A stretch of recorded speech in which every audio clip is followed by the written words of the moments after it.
હરણી lake દુર્ઘટના બાદ તંત્ર મોડે મોડે જાગ્યું। જર્જરિત શાળાઓને અપાઈ નોટિસ। શું માત્ર નોટિસ આપવાથી જોખમ ટળશે? વડોદરામાં થયેલી હરણી લેક દુર્ઘટનામાં 14 જિંદગીઓ છીનવાયા બાદ હવે વડોદરા મહાનગરપાલિકાનું તંત્ર મોડે મોડે જાગ્યું છે અને વીએમસી દ્વારા શહેરમાં આવેલી નગર પ્રાથમિક શિક્ષણ સમિતિ સંચાલિત જર્જરિત શાળાઓને નોટિસ આપવામાં આવી છે, કારણ કે શહેરમાં એવી અનેક શાળાઓ છે જેની ઇમારત જર્જરિત હાલતમાં છે, જ્યાં ગમે ત્યારે દુર્ઘટના બની શકે છે। આવી જર્જરિત શાળાઓમાંથી એક છે સયાજીગંજમાં આવેલી માધવરાય ગોળવલકર મરાઠી શાળા। આ શાળાનું બિલ્ડિંગ અત્યંત જર્જરિત હાલતમાં છે। દિવાલો પર મોટી તિરાડો પડી ગઈ છે, છતમાંથી પણ પોપડા પડી ગયા છે।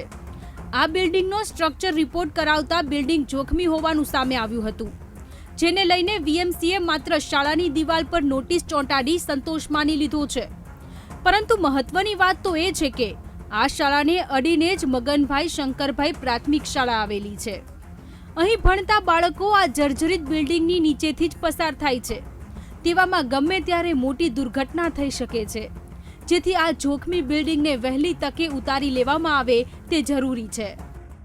સૌપ્રથમ તો વાત કરીશ કે જે પ્રમાણે હરની દુર્ઘટના થઈ, અમે પહેલેથી જ કહેતા આવીએ છીએ કે જે પણ સત્તાધીશો છે અને જે પણ અધિકારીઓ છે, ક્યાંક ને ક્યાંક અનબનાવ બને એના પછી આ લોકો જાગે છે। આ લોકો ફક્ત એમના પગાર લેવાના, એસી ચેમ્બરમાં બેસીને ફક્ત જલસાઓ કરવાની। અત્યારે તમે જો કે હરની જે દુર્ઘટના થઈ એના પછી આ લોકો જાગ્યા। વસ્તુ એ જ છે, જો કદાચ એ દુર્ઘટના ના થઈ હોત તો આજે આ સ્કૂલે ચાલુ હોત ને ફરી હરની દુર્ઘટના જો અહીંયા બી સ્કૂલમાં દુર્ઘટના થાત। એટલે ક્યાંક ને ક્યાંક આ જે તંત્ર છે એ ખરેખર બેદરકાર જેવું તંત્ર છે અને આમની ખરેખર ઊંઘ ઉડતી નથી। હોઈ શકે આજે નોટિસ આપીને વહેલામાં વહેલી તકે આ સ્કૂલનું તોડફામ કરીને સ્થળાંતર કરવામાં આવે એ જ માંગ કરીશું। વડોદરા મ્યુનિસિપલ કોર્પોરેશન વડોદરા શહેરની નગર પ્રાથમિક સંચાલિત 6 શાળામાં નોટિસ આપી છે। ઓફિશિયલ હમણાં શાસન અધિકારીને પૂછવામાં આવતા શાસન અધિકારીને ઓફિશિયલ કોઈ નોટિસ આપવામાં આવી નથી, પણ અમારી જેટલી બી શાળાઓ જર્જરિત છે એનો જે પ્રોસિજર કરવાનો હોય એ પ્રોસિજર અમે ચાલુ કરી દીધો છે। એટલે રિપેરિંગ કામ હોય કાં તો ઉતારી નાખી નવી બાંધકામ કરવાનું હોય એના માટેનો પ્રોસિજર ચાલુ કર્યો છે। ઘણી શાળાઓમાં અમે બાળકોને બેસાડવાનું બંધ કરી દીધેલું છે, પણ સત્ર ચાલુ હોવાથી જર્જરિત બિલ્ડિંગ વેકેશન દરમિયાન જ અમે તોડી શકીએ, ચાલુ શાળામાં બિલ્ડિંગમાં અમે તોડી શકીએ નહીં। અલગ અલગ પ્રકારનું આયોજન કરીને બાળકોને અમે અલગ અલગ સ્કૂલમાં બેસાડતા હોય છે અને એસએસએ દ્વારા નવી શાળાનું બિલ્ડિંગ બાંધકામ કરવાની પ્રોસિજર ગુજરાત સરકાર દ્વારા થતી હોય છે। આપણા માધ્યમથી મને જાણવા મળેલું છે કે અલગ અલગ શાળામાં નોટિસ મારેલી છે, પણ નોટિસમાં કોઈપણ જાતના કોઈ સહી સિક્કા કે કોના હુકમથી મારી છે અમને જાણવા મળ્યું નથી। વડોદરા મહાનગરપાલિકા દ્વારા શહેરની 6 શાળાઓને આ પ્રકારે નોટિસ આપવામાં આવી છે,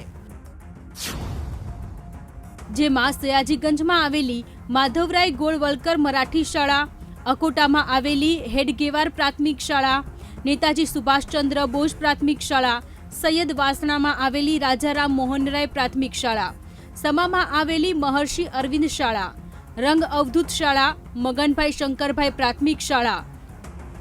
આ 6 શાળાઓને નોટિસ આપી જર્જરિત ઇમારતનો વપરાશ બંધ કરવાની સૂચના અપાઈ છે। ઉલ્લેખનીય છે કે આ શાળાઓ વર્ષોથી જર્જરિત છે, તેમ છતાં અત્યાર સુધી આ વાત તંત્રને ધ્યાને ન આવી અને જ્યારે હરણી લેક દુર્ઘટના બની કે તરત જ તંત્રએ જર્જરિત શાળાઓમાં નોટિસ ચોંટાડી દીધી અને પોતાની જવાબદારીમાંથી હાથ અદ્ધર કરી લીધા। કેમેરામેન કિશોર ક્ષીરસાગર સાથે માનુ ચાવડા, વીટીવી ન્યૂઝ, વડોદરા।